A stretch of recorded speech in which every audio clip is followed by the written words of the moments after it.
कथक एक यात्रा है, भविष्य की खिड़की सी झांकती परंपरा में उगती फैलती, एक छायादार वृक्ष में अपना आशियाना आशीर्वाद में संपुष्ट और संवर्धित करती।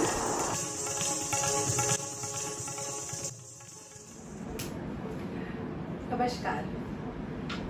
दरअसल यह श्रृंखला गुरु शिष्य परंपरा, आधुनिक भावबोध, परंपरा और प्रयोग के आयामों की पड़ताल का एक विनम्र प्रयास है। यह और आने वाले अंक एक उजाले की तलाश में है, एक सफर जो कविता की तरह है। पंडित कुंदनलाल गंगानी कथक की जयपुर परंपरा के एक ऐसे अलौकिक नक्षत्र हैं जिनके जीवन काल में वे नृत्य के विलक्षण मेटाफर बन गए। एकल कथक के पक्षधर पंडित कुंदनलाल गंगानी में गुरु एवं नर्तक के रूप में एक परंपरा का जन्म हुआ। तांडव और लास्य पक्ष, अभिनय में उनकी एकाग्र सोच, ठुमरी के आरंभ में छंदों का प्रयोग, तत्कार में कायदा और चलन, विलंबित लय में गत निकास, राजस्थानी लोक का प्रयोग कथक के साथ जोड़कर बंदिशों का निर्माण, ये सभी नवाचार और प्रयोग का एक उदाहरण है पंडित कुंदनलाल गंगानी। उनकी इस परंपरा का विस्तार उनके सुपुत्र पंडित राजन गंगानी द्वारा किया जा रहा है। इसके अलावा गुरु प्रेरणा श्रीमाली, गुरु शोभा कोसर, गुरु शशि सांखला, हरीश गंगानी जैसे अनेकों कलाकार उनकी समृद्ध शिष्य परंपरा में हैं। कठोर अनुशासन में पल्लवित हुए ये सभी कलाकार अंतर्राष्ट्रीय उपलब्धियों के साथ है और उनकी अपनी अंतर्राष्ट्रीय उपस्थिति है और उनकी सभी की अपनी एक समृद्ध शिष्य परंपरा भी। पंडित राजेंद्र गंगानी का भक्ति पक्ष जहाँ कृष्ण लीलाओं एवं विष्णु की लीलाओं की एक नई परिभाषा देता है, वही गुरु प्रेरणा श्रीमाली ने परंपरा के साथ में आधुनिक कविताओं के प्रयोग से कथक को समृद्ध किया और कथक को एक नया जीवन भी दिया। पंडित कुंदनलाल गंगानी के सभी शिष्य तबला और पखावज और शास्त्रीय संगीत के अंतर संबंधों को एक नई पहचान देते हैं। बड़ा दिलचस्प हो सकता है कि भविष्य में कथक किस दिशा में जा रहा है। आज का युवा कलाकार कथक को लेके क्या सोचता है, अपनी प्रयोग और परंपरा और घराने के बारे में कुछ ऐसे ही प्रश्नों को हम केंद्र में रखते हुए कुछ घराने के कुछ युवा कलाकारों के साथ हम बातचीत भी करेंगे। और इसी श्रृंखला में आज हमारे साथ उपस्थित है गुरु राजेंद्र गंगानी जी की एक बहुत ही सीनियर और बहुत ही काबिल और बहुत गुणी शिष्या सुश्री स्वाति सिन्हा जी।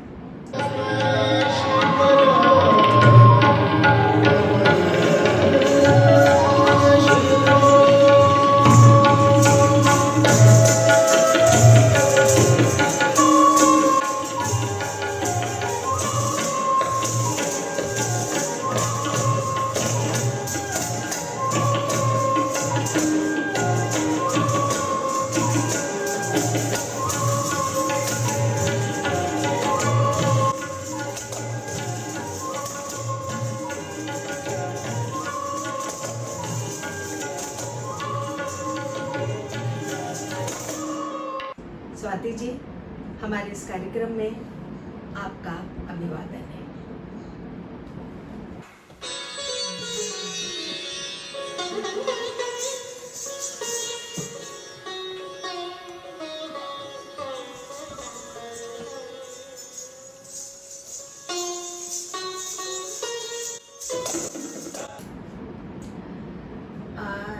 नमस्ते जी। एक सबसे पहला तो आपसे प्रश्न ये है कि आपको गुरु राजेंद्र गंगानी जी का जो सानिध्य है वो कब से मिला और किस तरीके से आपकी शिक्षा की शुरुआत हुई, और साथ ही हम ये भी जानना चाहेंगे कि जब आपने गुरु जी से शिक्षा लेना शुरू किया तो उनकी जो शिक्षण पद्धति है और शिक्षा का जो तरीका है अपने शिष्यों के साथ सामंजस्य बैठाने का, वो किस तरीके का है, क्योंकि आप उनकी एक बहुत ही एक सीनियर शिष्या हैं। तो कृपया उसको आप विस्तार से बताएं। और ख़ास तौर पर एक जिज्ञासा और भी कि एक जयपुर घराना की परंपरा में आपने नृत्य को सीखा, तो उसमें एक तेजी तैयारी के रूप में इस घराने का कथक प्रसिद्ध है। तो उनकी शिक्षण पद्धति में क्या कुछ ऐसा था कि लड़कियों को सिखाने में कुछ एक अलग उनका एक भाव रहा, भाव से कह सकते हैं शिक्षण पद्धति और या मेल कलाकार को? तो आप कृपया इसको विस्तार से बताएं। नमस्ते चित्रा जी। मैं सबसे पहले तो आपका बहुत बहुत धन्यवाद देना चाहूँगी कि आपने मुझे अपनी इस सीरीज़ में आने का एक अवसर दिया। जहाँ तक मेरा जो शिक्षण रहा है मेरे गुरु पंडित राजेंद्र गंगानी जी के साथ, वो कुछ इस तरीके से था कि बिल्कुल भी प्लान्ड नहीं था। क्योंकि मैंने जिस उम्र में डांस सीखना शुरू किया था, मैं करीब 7 वर्ष की थी, जब मेरी माँ को लगा कि मुझ में शायद एक इंटरेस्ट है, एक टैलेंट है डांस को लेके। और फॉर्चुनेटली कथक केंद्र घर के बहुत करीब था, बस अगली ही लेन में था। तो मम्मी ने सोचा कि जब इसका ये एज जो ब्रैकेट है केंद्र का उस वक्त हुआ करता था 7 साल का, कि जब ये 7 साल की हो जाएगी तो मैं इसको कथक केंद्र में डालूंगी डांस सिखाने के लिए। किसके पास सिखाना है, कथक ही सिखाना है, ऐसा कोई एम नहीं था। It was just a matter of convenience side से कि ये फैसला हुआ कि मुझे वहाँ पे डाला जाएगा सीखने के लिए, सिखाने के लिए। तो वहाँ पे जब इंटरव्यू हुआ तो मेरा एडमिशन गुरुजी की क्लास में हुआ। तो ये तो सिर्फ एक संयोग की बात थी, मैं कहूँगी मेरी खुशकिस्मती थी कि इस तरीके से चीज़ें रास्ता मेरे लिए भगवान ने बनाया। कथक केंद्र के एडमिशन से पहले करीब 3-4 महीने मैंने संगीत भारती में नृत्य सीखा था, पर उसकी कुछ स्मृति मुझे ज़्यादा है नहीं अब, और भूलता सा जा रहा है, कुछ धुंधला सा हो गया है। पर उसी जो ट्रेनिंग थी उसी के बल पे मैंने केंद्र का जो ऑडिशन था वो दिया था और गुरुजी की क्लास में मेरा एडमिशन हुआ। इस तरह से ये गाड़ी चल पड़ी। और जहाँ तक गुरुजी की शिक्षण पद्धति का सवाल है तो मैं थोड़ा सा रिफ्लेक्ट करना चाहूँगी कि गुरुजी बच्चों को कैसे सिखाते थे, क्योंकि मैंने बहुत छोटी उम्र में सीखना शुरू किया। बहुत पुचकार के, बहुत लाड से, ऐसी कोई ट्रेनिंग नहीं होती थी। आप स्टूडेंट हैं, आप डांस सीखने आए हैं, आपको डांस के प्रति सिंसियरिटी होनी चाहिए। ये बहुत क्लैरिटी थी हम गुरुजी की तरफ से और हमारे सीनियर्स की तरफ से।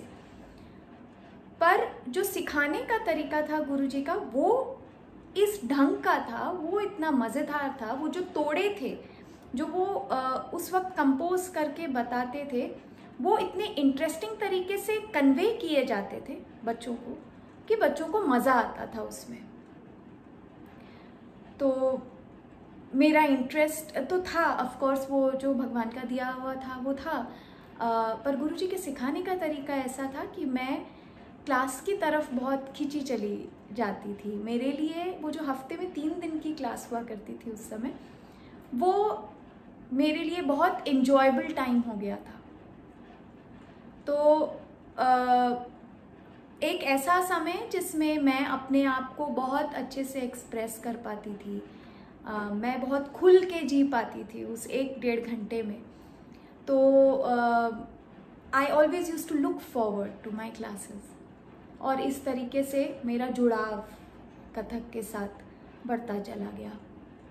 और गुरुजी का सिखाने का तरीका हर उम्र में, हर जो भी कोई आता है किसी भी उम्र का हो, ऐसा ही होता है कि वो एक इंटरेस्ट इंस्टिल कर देते हैं आपके अंदर।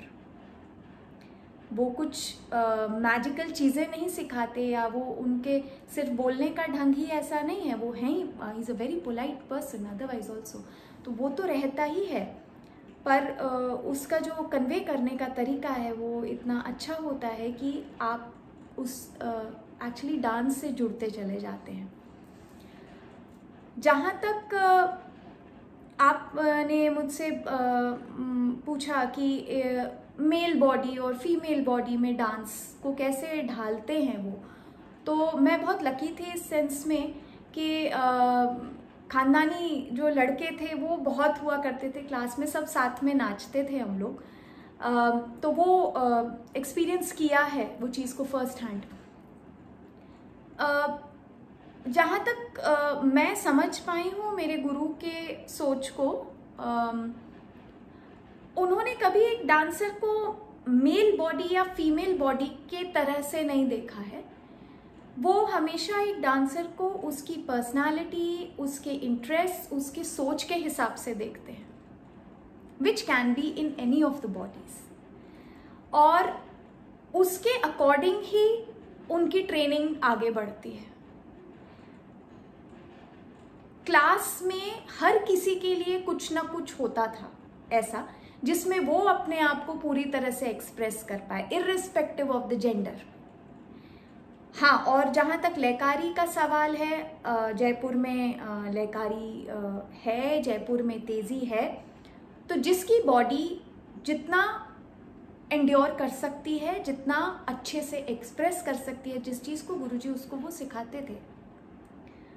तो और एक चीज़ जो यहाँ पे फ़र्क आ जाता है एक शिक्षक और गुरु में, शिक्षक आपको चीज़ें बताएगा, लेकिन गुरु एक विजन दे देते हैं, एक पर्सपेक्टिव दे देते हैं कि आप समझ सकें कि इस चीज़ को मुझे कैसे एग्जीक्यूट करना है कि मैं मेरे फॉर्म से बाहर ना आ जाऊं।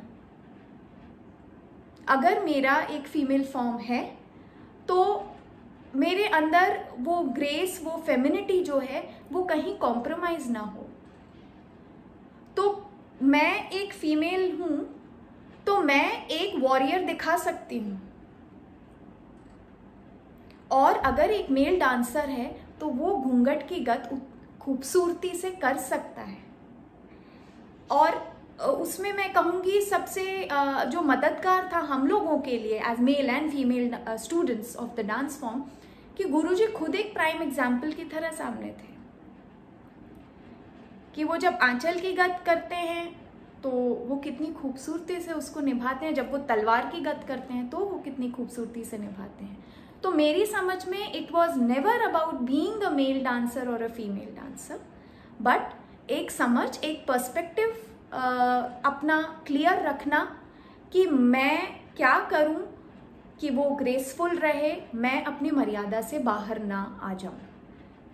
ये समझ उन्होंने अपने स्टूडेंट्स में हमेशा से क्रिएट की है। स्वाति जी, जैसे अब कथक में किसी भी कला में जब भी हमारा एक समय परिवर्तन होता है तो उस पर कला पर जरूर उसका प्रभाव पड़ता है। तो स्वाभाविक तौर पे कथक में भी उसके कॉस्ट्यूम्स है, श्रृंगार है, मंच है, उसकी व्यवस्था में भी बहुत से बदलाव हुए हैं। तो जो वर्तमान समय में जो टेक्नोलॉजी का जो इस्तेमाल है वो किस हद तक कथक के लिए सपोर्टिव है या नहीं है?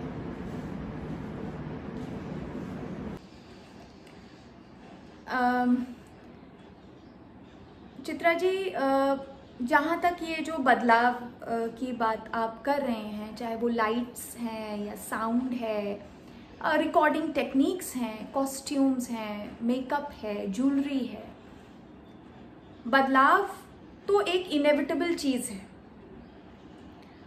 और जहाँ तक हम परंपरा की बात कर रहे हैं, तो आज हम कह रहे हैं कि कॉस्ट्यूम चेंज हो गई हैं, तो कौन सा वो ऐसा समय था जिसमें कॉस्ट्यूम चेंज नहीं हुई थी? कौन सा वो ऐसा समय था जिसमें डांस के टेक्निक में बदलाव नहीं आया या पेडागॉजी में बदलाव नहीं आए? हर चीज़ में बदलाव आते चले गए हैं। ये तो एक जीवन का बहुत बड़ा सच है, इससे आप हट नहीं सकते। और ये हम सब जानते हैं कि जो बदलता नहीं है वो ख़त्म हो जाता है। तो ऐसी कुछ परंपराएं जिन्होंने बदलाव को नहीं अपनाया, वो आज उनका रिवाइवल चल रहा है। पर कथक के साथ ऐसा नहीं हुआ। कथक समय के अनुसार, समय की डिमांड के अनुसार, ऑडियंस के डिमांड के अनुसार हमेशा बदलता चला आया है। सिर्फ ऑडियंस की ही डिमांड नहीं है, सोशो पॉलिटिकल कनेक्ट है उस चीज़ का। तो आज हम जब कथक की हिस्ट्री पढ़ते हैं तो उसके बदलाव ही तो पढ़ते हैं पूरे समय में। यही तो हमने पढ़ा है कैसे कैसे कैसे वो बदल के आज का ये समय आया है। आगे 50 साल के बाद जो स्टूडेंट्स पढ़ेंगे वो आज के इन बदलावों को पढ़ेंगे। और जहाँ तक ये जो फैसिलिटीज़ हैं जिसके बारे में हम बात कर रहे हैं, उनका यूज़ है, वो ऐसा हमारे गुरुजी ने सोच दी है कि आपका जो माध्यम है वो डांस है। आप जो भी कॉन्सेप्ट प्रेजेंट कर रहे हैं, जो भी सोच आप दिखा रहे हैं, वो आप डांस के माध्यम से दिखा रहे हैं।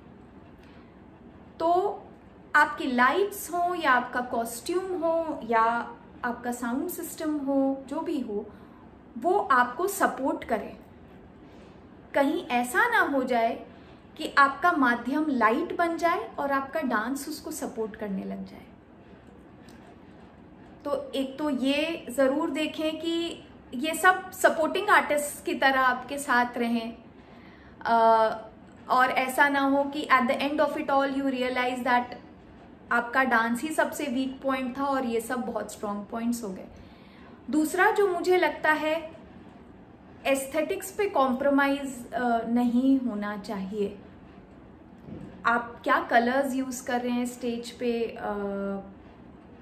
कॉस्ट्यूम्स के लिए, आप किस तरीके से लाइट्स को यूज़ कर रहे हैं, कहीं वो लाइट्स आपके डांस को एनहांस करने के बजाय डिस्कोथेक तो नहीं बना रही हैं स्टेज को। ये सब समझ क्रिएट हो जाए, शायद तभी इन सब चीज़ों के साथ एक्सपेरिमेंट करना चाहिए, क्योंकि ये बहुत ज़रूरी है आज के समय में। आपके थॉट को आप जितने रिफाइंड तरीके से ऑडियंस तक पहुंचा सकें, तो वो आपके सक्सेस का मेजर है। आपके आर्ट के प्रति जो है आपकी भावना, वो उसको दर्शाता है कि आप कितना सीरियसली ले रहे हैं अपने आर्ट फॉर्म को। तो मुझे तो लगता है इनका यूज़ ज़रूर होना चाहिए, पर कितना, कैसे, क्यों, ये समझ जब क्रिएट हो जाए बहुत अच्छे से, जब आप फुली कॉन्फिडेंट हो इस चीज़ को लेके, तब आप इन चीज़ों का एक अच्छा इस्तेमाल कर सकते हैं। चाहे आप इसके लिए लोगों से ट्रेनिंग लें या वर्कशॉप्स अटेंड करें, प्रोग्राम्स देखें, अब एस्थेटिक्स को डेवलप करें अपने अंदर और तब उसको इस्तेमाल करें, तो डेफिनेटली वो आपके परफॉर्मेंस को एनहांस ही करेगा। आपने जयपुर की एक समृद्ध परंपरा में शिक्षा दीक्षा ली है, तो अन्य घरानों के विषय में आपका क्या कहना है? चित्रा जी, जहाँ तक घराने की बात है, मेरी समझ ये कहती है कि घराने जब बने तब भी और आज भी इस शब्द का मतलब एक डिवीज़न क्रिएट करना नहीं था। घराने अगर बने तो शायद इसलिए बने क्योंकि हर प्रांत का अपना जो कल्चर था, अपना जो एक नेचर था, अपनी एक पर्सनालिटी थी, वहाँ के डांस फॉर्म्स उस चीज़ को प्रोजेक्ट करते थे। तो वो बेसिकली जहाँ भी पनपे, वो डांस फॉर्म जहाँ भी पनपा, वो अपने उस प्रांत की खूबसूरती को सामने लाता था, उसकी सोच को सामने लाता था।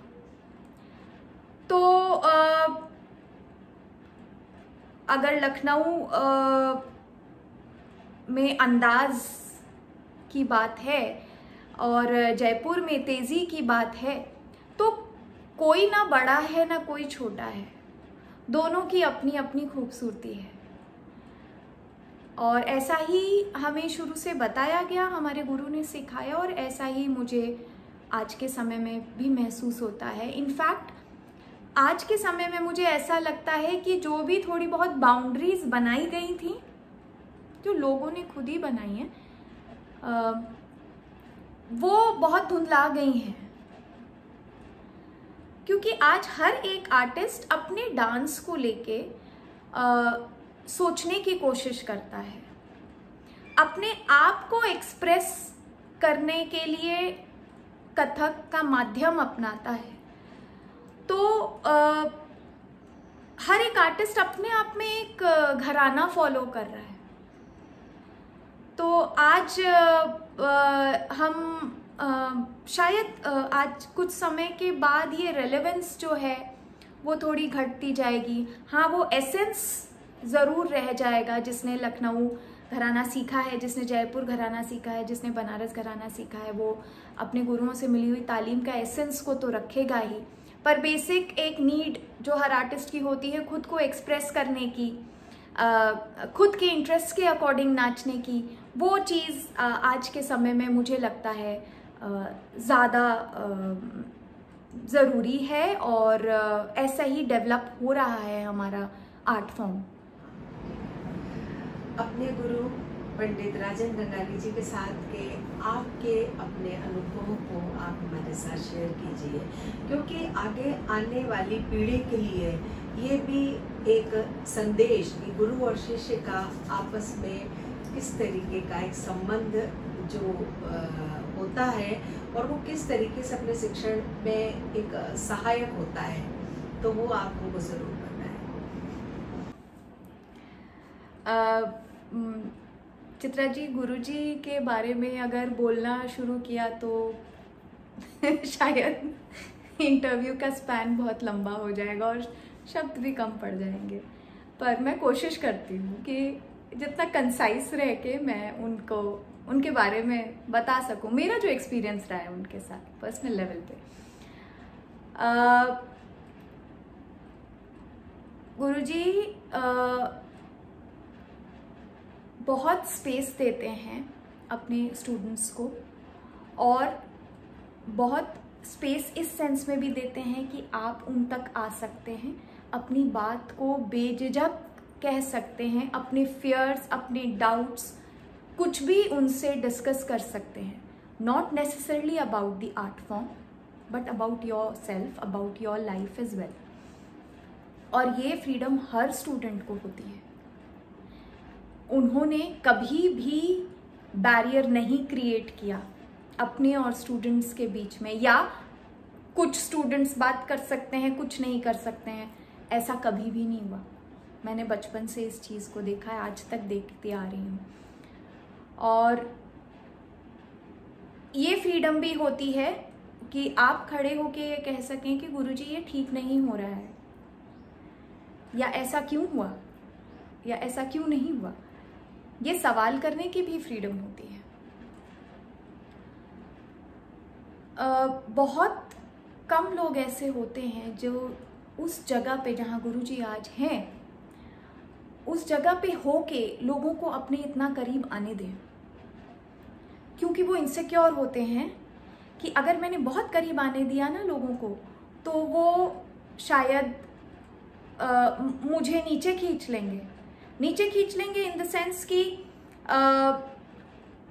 मेरा जो ऑरा है वो डाइल्यूट हो जाएगा। गुरुजी ने कभी इस चीज़ की चिंता नहीं की, और इसीलिए वो जहाँ है वहाँ है। दूसरी चीज़ जो मैंने गुरुजी में देखी कि कोई भी स्टूडेंट हो, कितना भी कंट्रीब्यूट कर सकता हो अपने रियाज को, अपने डांस को, उसको हमेशा इनकरेजमेंट ही मिलेगी। आप वो ये बहुत अच्छी तरह से समझते हैं कि हर किसी की लाइफ की सिचुएशन एक नहीं होती है, तो जितना भी जो श्रद्धा से जितना डांस कर सकता है, डांस को दे सकता है, उसके लिए उनकी क्लास हमेशा खुली है। और इसलिए मैं उस क्लास को हमेशा दरबार बोलती हूँ।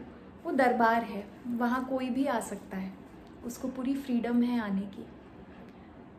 और जहाँ तक शिक्षण पद्धति है रही गुरुजी की, वो भी क्लास की चार दीवारी के सिर्फ अंदर नहीं थी। हम लोगों को बहुत फ्रीडम थी अगेन कि गुरुजी किसी प्रोग्राम में जा रहे हैं तो हम भी साथ में चले गए देखने के लिए। तो वो हमेशा बोलते थे क्या कर रहे हो बैठे हुए, चलो मेरे साथ। तो उनके पीछे पीछे ना पलटन चलती थी हमेशा 15-20 बच्चों की, जो कमानी जा रहे हैं प्रोग्राम देखने के लिए, त्रिवेणी जा रहे हैं। तो इस तरीके से वो एक इंस्टिल कर देते थे सेंस कि आपको जाके प्रोग्राम देखने चाहिए, आप प्रोग्राम्स जाके देखोगे तो कुछ सीखोगे।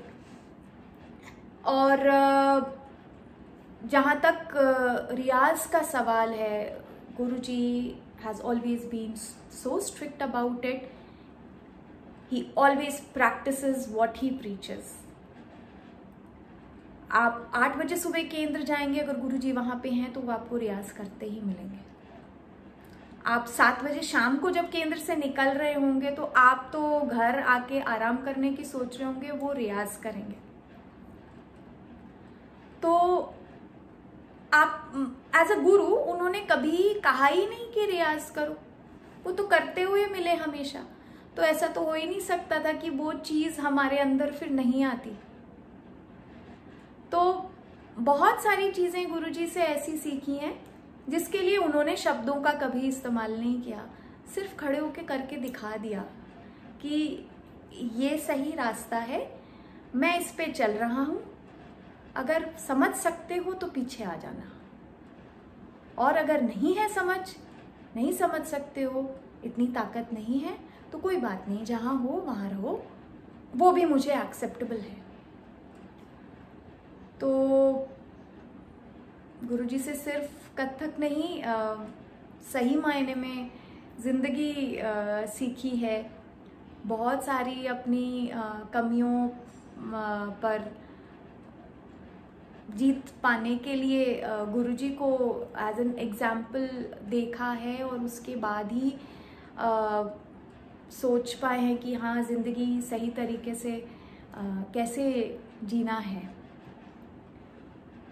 तो वाकई में एक बहुत सही मायने में गुरु, जिसको हम कहते हैं the dispeller of darkness, he has been that in my life and so many other lifes. We can all vouch for that. एक बहुत ही महत्वपूर्ण प्रश्न है स्वाति, जो मैं लगभग हर आपकी जो पीढ़ी के कलाकार हैं उनसे ज़रूर मैं समझना चाहूँगी, वर्तमान परिस्थिति को देखते हुए। और आप कथक के भविष्य के बारे में क्या सोचती हैं?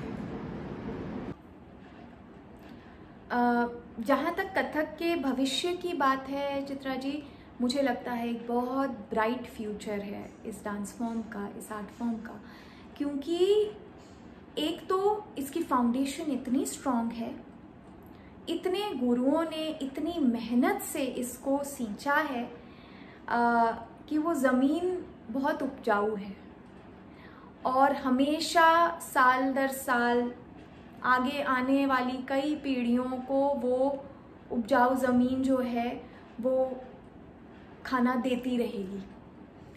उन लोगों ने इतने प्यार से अपनी अगली पीढ़ी को वो सब कुछ जो उनके पास था वो सौंप दिया कि ये अब तुम्हारा है, तुम इसको आगे ले जाओ।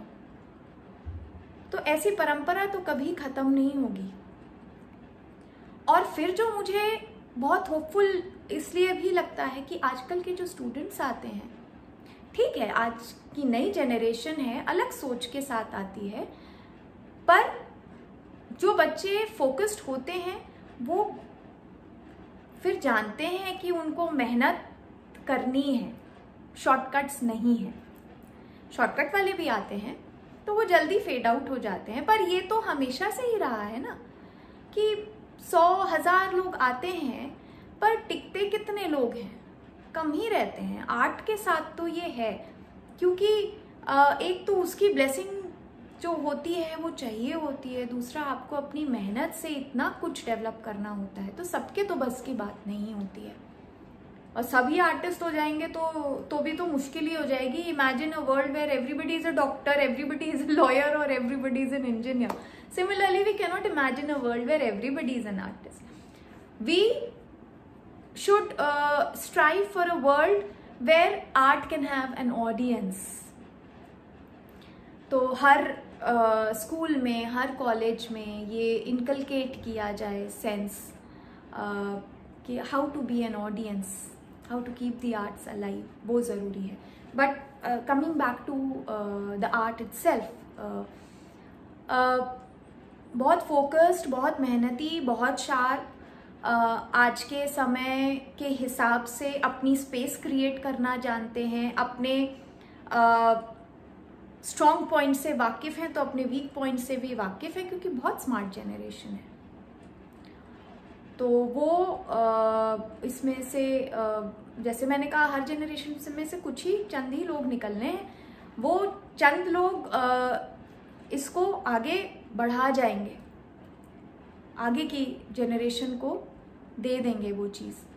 हाँ, अगर हम इस सोच को लेके बैठे रहेंगे कि 100 साल पहले जैसा कथक हो रहा था वही आज के समय में होगा या 50 साल के बाद होगा, तो शायद मन में ज़रूर डाउट्स आ जाएंगे। लेकिन 50 साल के बाद का कथक हमें ये मानना पड़ेगा बहुत अलग होने वाला है। और पर हाँ, इसका जैसे मैंने बोला फाउंडेशन बहुत स्ट्रॉन्ग है, इसका जो एक एसेंस है वो हमेशा ऐसा ही रहेगा। हर दौर में अच्छे आर्टिस्ट आते गए हैं और हर दौर में अच्छे आर्टिस्ट आते जाएंगे, इस चीज़ को ज़िंदा रखने के लिए। और चाहे बदलाव के साथ वो होता रहे, पर और प्रॉस्पर करेगा और फ्लावर करेगा और खूबसूरत होता जाएगा। डेफिनेटली ये तो होगा ही, ऐसा मेरा विश्वास है। स्वाति, एक थोड़ा समय ही सही, पर आपसे, आपके शिक्षण और गुरु के संबंध में एक हमको बहुत महत्वपूर्ण जानकारी प्राप्त हुई, और हम आपके एक उज्जवल भविष्य की कामना करते हैं और उम्मीद भी करते हैं कि हम बहुत जल्द फिर कला पक्ष से संबंधित कुछ और प्रश्नों के साथ आपके साथ फिर उपस्थित होंगे। बहुत बहुत शुभकामनाएं, बहुत बहुत धन्यवाद।